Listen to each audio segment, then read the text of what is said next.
Hello friends, तो यहाँ पे हमने लुमिनस कंपनी का एक इन्वर्टर को रिपेयर किया है और यह एक स्क्वायर वेव इन्वर्टर है। तो यहाँ पे इसमें क्या प्रॉब्लम था, तो यहाँ पे जगह जगह पे चूहे ने काट दिया था। तो यहाँ पे चूहे को द्वारा काटे गए वायर को कैसे पहचानें, तो यहाँ पे चूहे द्वारा काटा गया ये वायर या फिर टूट गया वायर, तो उसको पहचानने का एक आसान ट्रिक है। जैसा कि यहाँ पे यदि काट दिया तो यहाँ पे कलर के हिसाब से आप इसको जोड़ सकते हैं।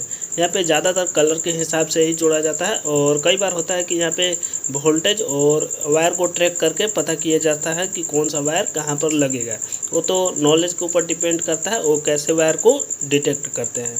तो यहाँ पे जैसा कि यहाँ पे एक और प्रॉब्लम था इस इन्वर्टर में, यहाँ पे देख सकते हैं इसका जो स्क्रू होता है ये यहाँ पे टूटा हुआ था और यहाँ पे साइड में इस प्रकार से यहाँ पे स्क्रू से कसा हुआ था। तो यहाँ पे जब आया मेरे पास इन्वर्टर तो इसमें ट्रांसफार्मर से बहुत ज़्यादा हमिंग की आवाज़ आ रहा था और यहाँ पे हमने डिजिटल मल्टीमीटर को लगाया है और यहाँ से हमें 9 एम्पियर का करंट ले रहा था। यहाँ पे हमने इसको सेट किया है और यहाँ पे 8 एम्पियर का बैटरी है और इसी से हम यहाँ पे चेक कर रहे थे। इसको हम ऑन करके थोड़ा सुनाते हैं, आपको यहाँ पे सुन सकते हैं आवाज़।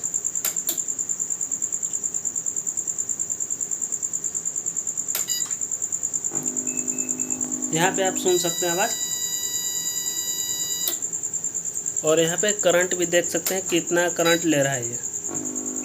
यहाँ पे देख सकते हैं 9 से 10 एम्पियर करंट ले रहा है, जबकि यहाँ पे ट्रांसफार्मर के एक वायर हटा हुआ है।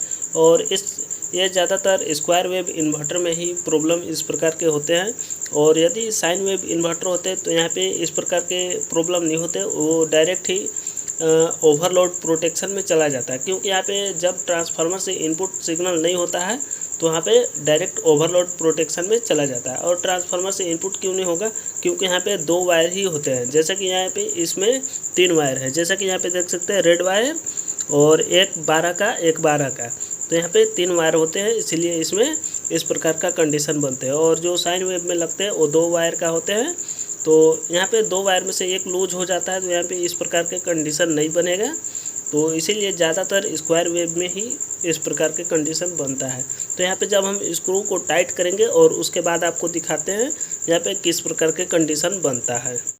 तो यहाँ पे हमने एक स्क्रू को कस दिया और यहाँ पे काफ़ी टाइटली हमें कसने होते हैं, क्योंकि यहाँ पे लूज होने पर हीट सिंक ज़्यादा हीट कर सकता है। तो इसीलिए यहाँ पे टाइट कसना होगा।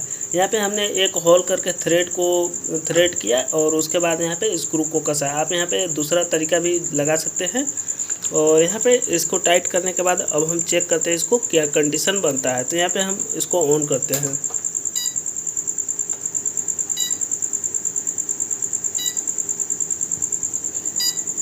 यहाँ पे आपको ट्रांसफार्मर का आवाज़ भी सुनाई नहीं दे रहा होगा, क्योंकि यहाँ पे बहुत ही कम लोड ले रहा है। और यहाँ पे करंट देख सकते हैं 2.42 एम्पियर ले रहा है, यानी कि बहुत ही कम एम्पियर ले रहा है। ये नॉर्मल एम्पियर होता है और वो बैटरी भी वही है। तो यहाँ पे इस प्रकार के कंडीशन बनता है और आपका भी यही कंडीशन बनता है। तो आप इस प्रकार से उसको समस्या को ट्रैक कर सकते हैं, उसका सॉल्व कर सकते हैं।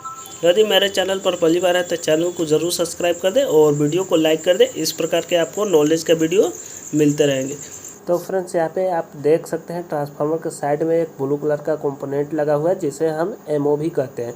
यह हाई वोल्टेज से प्रोटेक्ट करता है। अब कैसे करता है, यहाँ पे यदि हाई वोल्टेज यानी कि 250 से ऊपर वोल्टेज इनपुट होता है तो यहाँ पे ये शॉर्ट सर्किट हो जाता है। और शॉर्ट सर्किट होने के बाद यहाँ पे एक सर्किट ब्रेकर लगा होता है, रिले भी बोल सकते हैं या फिर एमसीबी बोल सकते हैं। ये सर्किट को ब्रेक कर देता है और इसमें पावर सप्लाई नहीं जाता है।